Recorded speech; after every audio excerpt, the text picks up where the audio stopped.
તો કેમ છો ભાઈઓ બહેનો, તમારું સ્વાગત છે મારી ચેનલમાં। આજે છે 30 એપ્રિલ અને 30 એપ્રિલનું કરંટ અફેર આ પ્રમાણે છે। અને એની પહેલાં આપણે જોઈ લઈએ કે પંચાયત સેવા મંડળની ભરતી બહાર પડી છે, જેમાં લેબ ટેકનિશિયનની જગ્યા છે 108, MPSWની 420, જુનિયર ફાર્માસિસ્ટની 164 અને ફિમેલ હેલ્થ વર્કરની 1948। તો એ રીતે કે ફોર્મ ભરી દેજો। અને આજે છે 30 એપ્રિલ। 30 એપ્રિલ દાદા સાહેબ ફાળકેનો જન્મદિવસ પણ છે, જેની એટલે 30 એપ્રિલ 1870માં એનો જન્મ થયો હતો। બીજું 30 એપ્રિલે શું છે, તો 30 એપ્રિલે આયુષ્યમાન ભારત દિવસ પણ છે। હવે આજનો પહેલો ન્યૂઝ એવી રીતના છે કે પુણે સ્થિત symbiosis skills and professional university એટલે કે SSPUએ એશિયાની પ્રથમ UNESCO chair on gender inclusion and skill development શરૂ કરી।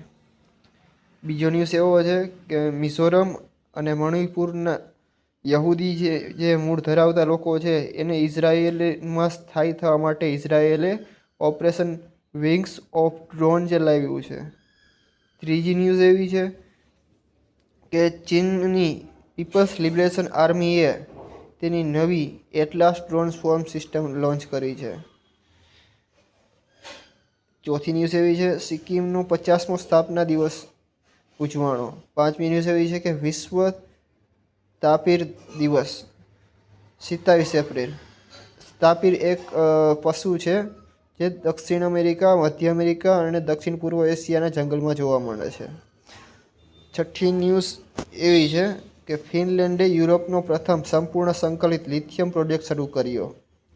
સાતમી ન્યૂઝ એવી છે તમિલનાડુની જે રિથિકા શ્રી ભારતના પ્રથમ ટ્રાન્સજેન્ડર ક્રિકેટ અમ્પાયર બન્યા। અને છેલ્લી અને આઠમી ન્યૂઝ છે RBI અર્બન કોઓપરેટિવ બેન્કોમાં ગવર્નન્સ સુધારવા માટે મિશન સક્ષમ લોન્ચ કર્યું છે। તો આ હતા આજના કરંટ અફેર્સ। Thank you.